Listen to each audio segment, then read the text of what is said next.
Hello, ayan mga kaibigan. Nandito tayo ngayon sa LTO Calamba District Office. At syempre, big shoutout sa mga taga-LTO. Ayan sir, maraming salamat. Binigyan tayo ng pagkakataon at binigyan tayo ng permit na makapag-video mismo dito sa LTO kung paano at kailan yung pag-release ng plaka nila. Okay, mga kaibigan. So, sa lahat po ng kukuha ng plaka, ihandaan nyo lang natin, lagi natin yung ating ORCR.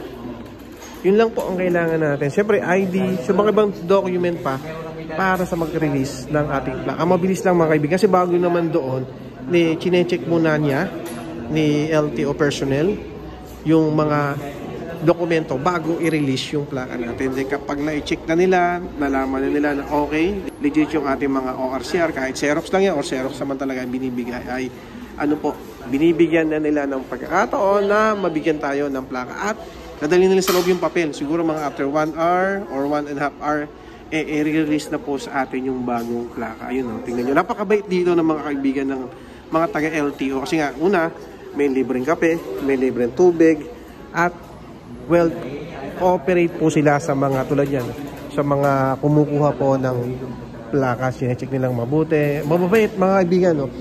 Kaya punta na kayo dito sa LTO District Office sa Calamba. Ito ngayon ay Sabado, bukas din sila ng Linggo, August 10. Ayan, 9 AM hanggang 5 PM na yun, nag-release sila ng plaka. Meron din mga ilan-ilan pang tao dito. Marami-rami pa rin yung mga naghahabang ng plaka dito sa loob ng LTO. Ayan o. Mga kaibigan, kapag pakinggan natin yung iba sinasabi.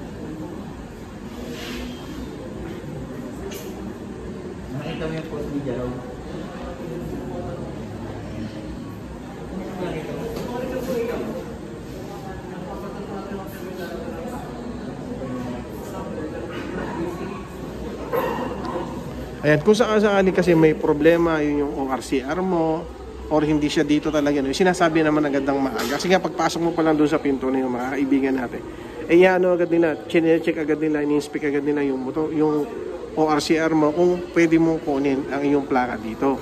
Yung iba, 2017, A6, 14, 16, tsaka 7 digit tinatanggap nila dito. Kaya sa lahat ng wala pang plaka, ayan, punta na kayo dito sa LTO. Mababait talaga kaibigan. Okay. Ayun o, tinatawag nila yung mga iba. Yung iba kasi ay lumabas muna, nagmerienda o nagtanghalian. Pero yung iba yun o, marami ng plaka na na-release. Simula kanina, pumunta tayo dito, mga isang oras at kalahati na tayo dito.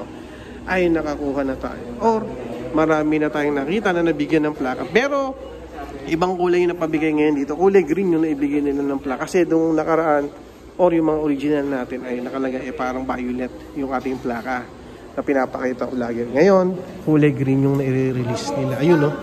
Kulay green.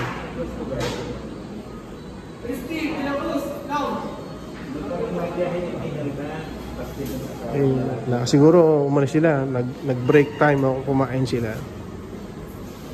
Ayun, no?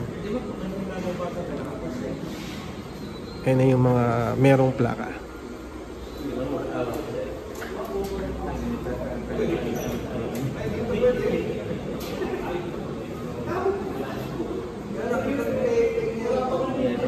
Okay, so yun lang.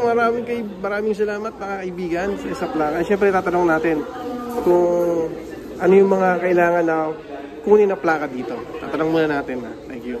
Wait lang. Tanong ko lang ano yung mga plaka na pwedeng kunin namin dito. Sa Region 4A lang po ba?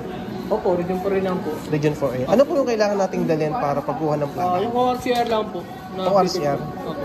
Kahit hindi po nakapangalan sa inyo, kahit wala pong deed of sale yun, pwedeng kunin. Okay lang po, basta may authorization po ko sa kanila. Okay po. Pwede lang po sir. Sige po sir, maraming salamat Okay po. sir, thank you po. Okay, ayun mga kaibigan. So alam niyo na kung paano at ano dapat natin gawin kung kukuha tayo ng plaka dito sa LTO Calamba. Hindi na sa LTO Calamba. Marami pang LTO dyan na pwede natin pagkuhanan ng ating plaka. Thank you.